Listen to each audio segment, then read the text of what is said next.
Hey everybody, it's Talon702. Today we're going to talk a little bit about some older hammer guns, specifically British. I've seen quite a few of these show up on some of the Reddit identification forums on Shotgun, Antiqueguns, and IDThisShotgun recently. And so wanted to go over a couple things and give you all some quick pointers and identifying marks, learning about the makers and all that type of stuff. So without further ado, we're going to flip this camera around and we're going to take a look at one of my examples. So this is a E. James and Company hammer gun, side by side, British made. This one is from the mid to late 1800s. And you can see it's a double barrel, very long, very distinctive in terms of the firing pins. You can tell that this was probably a frame and that was originally set up for a percussion cap, hence the cups that are right here. These tended to be to shield everything from any errant sparks. The barrels are definitely scalp twist steel, so not particularly high grade, not Damascus. Damascus means something different than most people do. But as you can see with most British guns of any repute, it has the name of the maker. So this is E. James and Company of Loveday Street, Birmingham. And so one of the important things to remember about British side-by-sides specifically, most classic British guns, is that they're going to have the address of the retailer, if it was a trade gun made specifically for a retailer, or of the gun maker themselves on it. That was their form of advertising and to know where to send the gun if things went wrong. Yeah, and so you can find out a lot just from the name and the address if you do a Google search. One of the first things that you'll notice with this gun is that the forend retention is a key. Okay, so this is a wedge similar to what you would find on a black powder revolver. You simply push it from one side and withdraw it out the other. So I believe this one we push from right to left and it will draw out here, and that allows us to move it or remove it. Okay. Flip this over. I'm sorry, my cameraman skills are not the best when working one-handed, and we can remove that. And then you'll see here lots and lots of proof marks, even on the rounds of the barrels, not just the flats. Again, you can see that this is a twist scalp steel. True Damascus is going to have a different pattern to it. So when you just see the plain twist like this, it's called plain twist or fine London twist or even Damascus twist or scalp steel twist. It is the most simple pattern of hammer welded barrels that there is. Okay, these are not ones that you would nitro proof later on. All right. Another thing that you will see is that there is no top lever. This is indeed a side lever gun. I actually, honestly, for speed of reloading, this thing is better. My thumb naturally rests here in the shooting position, so it is extremely easy to break open. That lever simply depresses against that spring steel right there and allows us to break open the gun. Now with the forend off, I was able to depress this lever. When I do that, you can see the single bite here. It's your single locking point. There is no locking section of the rib up top. There is no double bite at the bottom. This is much earlier in those days, before the treble bites, the double bites. There's definitely not a green or side bolt, so this is a very early gun. But you can see on the water table here we have some Birmingham proofs. Okay, but with it broken open and the barrels removed, what we really want to look at here are the proofs, either on the barrel flats, which in this case they're actually all on the rounds. Not uncommon for earlier guns like this. And you can see here the plethora of proofs that we have. Most of them are Birmingham definitive black powder proofs. Clearly there is no nitro proof. Do this so that we get a little bit better view of everything here. See if we can get my camera to focus so we can see all the different proofs here. Okay, and this is the information that we need to help identify when this gun was made, because the proofs changed over the years. Okay, different years, different decades brought different proof marks, and we know when those proof marks were used. So looking at this, we will be able to tell the age of this gun. Other things to note to help determine the age of this gun when it was made are the fact that it uses back action locks. These fell out of favor to side locks, typically right around when this gun was made or just shortly after. There's also no top lever. It is a side lever.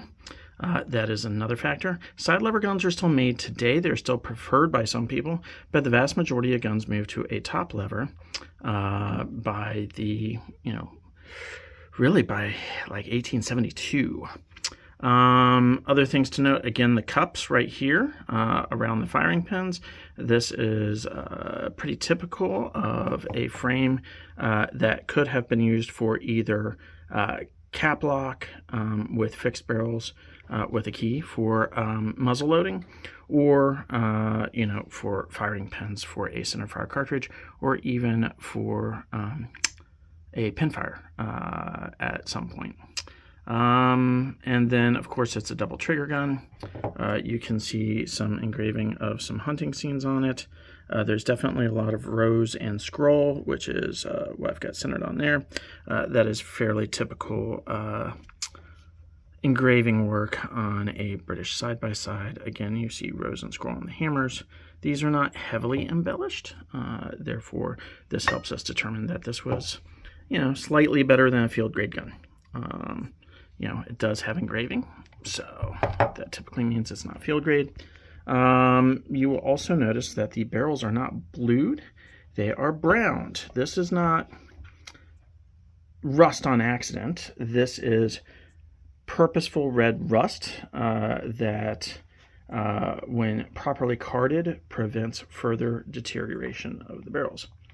Lastly, single bead up front. Mid bead, it is a concave rib.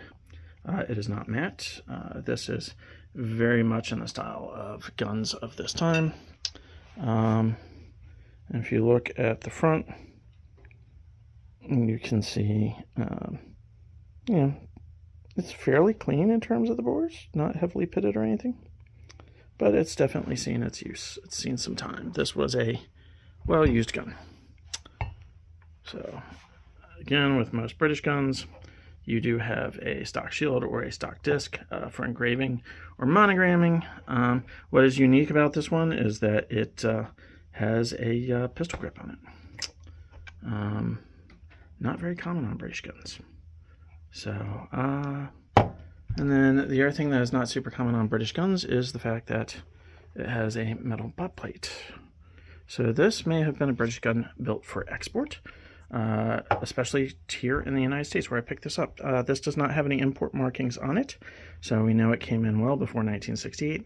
My guess is that this gun was sold as a trade gun over here in the United States, hence the pistol grip, which was most preferred over here, as well as the fact that it's not highly embellished.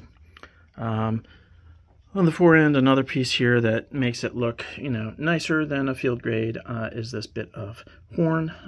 It is definitely horn. It is not ebony wood or anything fancy like that. You can see the change in the color there from the pigmentation of the hair in the horn. This is a project gun, by the way, everyone.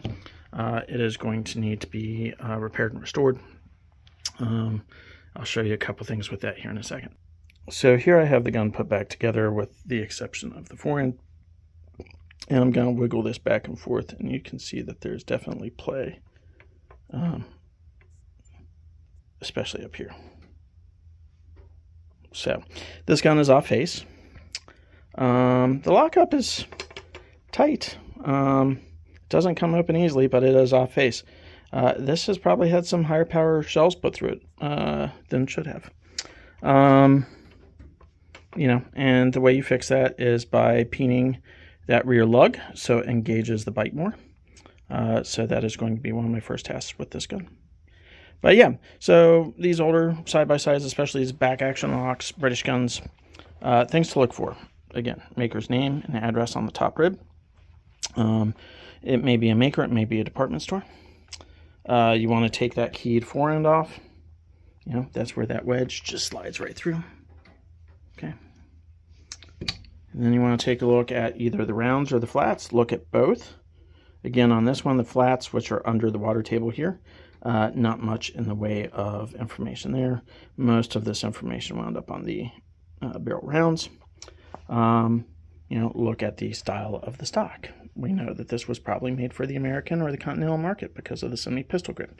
Most British shooters preferred the straight grip, still do at this time. You can look at the engraving, you can look at the style of the detonators. These are called detonators in British parlance.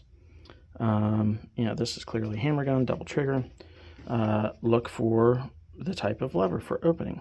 Is it a side lever? Is it a top lever? Is it a le fachot, which would have a hinge down here that then has a cross key that ties into the barrels? That's one of the earliest. Typically, if those are center fire gun, they were converted from pinfire. You know, look at the types of barrels. Again, these are browned, not blued, browned scalp steel twist. All of these are things that can help us identify, you know, age of the gun, you know, the maker, where they come from. All right, there we go. Now I got the key in properly. They'll be like, oh, hey, what gun is this? It'll be, you know, a million-mile away view like this. They'll be like, oh, hey, I need information on this gun. Well, you know, we're not going to be able to tell you that. It's too far away. Next thing that they'll do is they'll give us pictures of things that don't really matter. They'll give us like, oh, hey, look at the side lock here, right? Okay, well, listen, we know it's a back action lock. I could tell that from a million miles away. They won't give us the, you know, full name and address up here, or they'll give us an unclear shot, you know, it'll all be washed out or something. So take a look before you post them. Next thing people will do is that they will, you know, take a picture of the water table like this, right? And, you know, they'll see this proof mark right here. Well, that's just an inspector's mark, definitive inspector's mark for the receiver. It has nothing to do with the barrels. The barrels are the most important thing on the shotgun in terms of proofs, right? Or they'll flip it over and they'll be like, oh, hey, you know, I've got like, you know, you'll get half the proof marks here. In this case, they haven't, you know, they won't remove the forend wood, and so you wouldn't be able to see any of the proofs that actually mattered on this particular gun, because these ones are on the round. They won't show us the underside. They won't show us that up here, you know, or here, that it is a keyed forend, that it is not an Anson push rod or a Delian edge latch, or even a Baker style where you just pull down from there. All those things help date a gun because we know when those were created, when they went into common usage, and, you know, honestly, when they were patented. You know, you need to show us all that stuff. The proofs are the most important. You know, under the forend or under the flats, those proofs are going to help more than anything. But all the other stuff, it's a side lever. It's not a top action. It is browned barrels. They are, you know, the twists. You can see the twist pattern when I remove the forend wood. You can't see the twist pattern right now. You know, it's got a stock shield.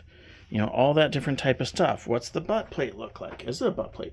You know, most British guns of this age, if they were actually in Great Britain for the Great British market, they don't have a butt plate. They're just wood. It's checkered wood. You know, all this type of stuff is really, really important. So before you go posting pictures and saying, what is this? You know, we need you to take the sucker apart.